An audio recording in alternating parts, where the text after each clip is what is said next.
네, 이번에는 세금 계산서 합계표 작성을 위한 자료 수집 방법, 그리고 매출 매입 기본 계정 설정 방법에 대해서 알아보겠습니다. 자, 먼저 합계표 서식을 한번 살펴보겠는데요. 매출처별 세금 계산서 합계표입니다. 자, 매출 세금 계산서의 총 합계가 이렇게 기재가 됩니다. 총 합계는 두 개의 그룹으로 나뉘어져 있는데요. 위에는 과세기간 종료일 다음 달 11일까지 전송된 전자세금 계산서 발급분입니다. 자, 그러면 지금 신고가 2019년 4월부터 6월까지 확정신고에 대한 합계표다라고 하면은 과세기간 종료일은 6월 30일이 되고 다음 달 11일이면 7월 11일이 됩니다. 그래서 7월 11일까지 전송된 전자세금 계산서 발급분은 이 윗부분에 합계를 기재하고 나머지 세금 계산서는 이 아랫부분에 합계를 기재하도록 되어 있는데요. 자, 아랫부분에는 전자세금 계산서이긴 하지만 11일이 지나서 7월 11일이 지나서 발급된 것은 이 아랫부분에 기재하고 또 전자가 아닌 종이로 발급된 부분도 이 아랫부분에 합계를 기재하게 됩니다. 그리고 합계표의 하단에는 이 매출처별 명세를 기재하게 되어 있는데 11일까지 전송된 전자세금 계산서 발급분은 위에 합계만 신고하고 매출처별 명세는 따로 국세청에 신고하지 않습니다. 왜냐하면 이미 국세청이 이 자료를 갖고 있는 것이기 때문에 다시 이 자료를 또 받을 필요가 없는 것이죠. 그래서 총 합계만 신고하는 거고 아랫부분에 있는 종이세금 계산서라든지 그 늦게 발송된 이런 발급분 명세만 매출처별로 명세를 기재해서 신고를 하도록 되어 있습니다. 자, 매입처별 세금 계산서 합계표도 마찬가지 구조로 이렇게 11일까지 전송분과 그 기타의 세금 계산서로 구분이 되어 있고 매입인 경우에는 이렇게 3건에 300만 원 종이세금 계산서가 있어서 아래 따로 기재가 되어 있습니다. 그리고 이 종이세금 계산서에 대해서는 밑에 매입처별 명세에 이렇게 명세가 나타나게 됩니다. 자, 그러면 세금 계산서 합계표를 작성하기 위해서는 우리가 업무 순서가 먼저 매출 매입 자료를 세금 계산서 자료를 수집해야 하고 수집된 자료를 입력을 합니다. 그리고 나서 합계표는 자동으로 작성이 되는 것인데요. 자, 사례 문제를 보면 전자제품 제조업을 하는 주식회사 성빈의 일기부가세 확정신고를 위해서 합계표를 작성하시오 이렇게 되어 있습니다. 그러면 세금계산서 자료를 수집해야 하는데 먼저 거래처로부터 받아야 할 자료가 있죠. 그래서 거래처로부터 자료를 요청해서 이렇게 받습니다.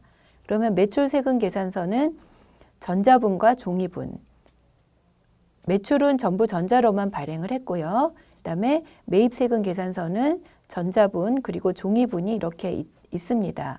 이렇게 종이분과 전자분을 구분해서 거래처로부터 요약표를 받아 두시는 것이 여러분이 신고한 그 합계와 맞추는 데 도움이 됩니다. 그리고 종이분에 대해서는 세금 계산서를 받아야 되고 또 목록까지 같이 받으시면 좋겠습니다. 그래서 임대료에 대한 건데요. 4월, 5월, 6월 100만 원씩 이렇게 3건이 있다라는 목록과 세금 계산서를 받습니다. 그리고 홈택스에서 자료를 수집해야 되는데 홈택스에서는 전자세금 계산서 합계표를 출력을 해야 합니다. 합계표는 이렇게 매출 전자세금 계산서 합계표를 홈택스에서 출력하면 이런 모양으로 출력이 되는데요. 그래서 이 기간에 대해서 이 합계가 이렇고 요거에 대한 매출처별 명세가 이렇다라고 홈택스에서 출력을 할 수가 있습니다. 그리고 매입도 마찬가지로 이렇게 홈택스 자료를 불러옵니다. 그런데 홈택스에서 이런 합계표를 조회하기 위해서는 그 거래처가 그 세무대리인에 대한 그 수임 동의가 되어 있어야 합니다. 그래서 수임 동의가 되어 있는 거래처에 대해서는 이렇게 홈택스로 들어가서 홈택스에 세무대리인 메뉴로 들어가면 이렇게 수임 동의된 거래처에 대해서 여러 가지 정보를 조회할 수 있도록 홈택스에서 제공을 해주고 있습니다.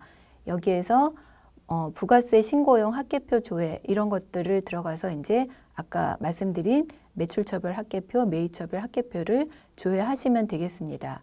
그리고 만약에 이 거래처가 아직 수임 등록에 되어 있지 않다라고 하면 수임 납세자 등록에서 수임 등록을 한 후에 거래처로 하여금 수임 동의를 해달라고 해야 하는데 거래처가 어디에 가서 수임 동의를 해야 되는지 모르겠다라고 할 때는 여러분이 알려주셔야 하는데 수임 동의는 이제 그 거래처가 자기 아이디로 로그인을 해서 조회 발급 메뉴에 들어가서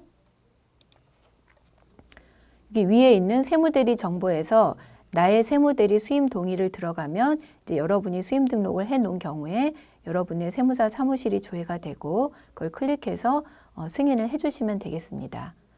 자, 이렇게 해서 국세청 홈택스로부터 자료를 수집한 후에 이제 매입 매출 자료를 입력을 해야 하는데 입력을 하기 전에 먼저 여러분께서 이 회사 환경 등록이라는 데 들어가서 환경 등록의 회계 탭에 들어가서요. 분계 유형 설정을 미리 해놓고 하시면 좋습니다. 자, 이 회사가 지금 제조업이라고 했기 때문에 제조업인 경우에는 매출 계정을 제품 매출 이렇게 제품 매출로 바꿔놓고 매입인 경우에는 원재료가 가장 많이 쓰인다라고 하면 원재료라는 계정으로 이렇게 바꿔놓고 매출 채권도 108번 외상 매출금, 매입 채무는 251번 외상 매입금 이런 식으로 바꿔놓고 매출 매입을 입력하면 훨씬 더 효율적으로 입력을 하실 수가 있습니다. 자, 이렇게 해서 세금 계산서 학계표 작성을 위한 자료 수집 방법 그리고 기본 계정의 설정 방법에 대해서 말씀드렸습니다. 수고하셨습니다.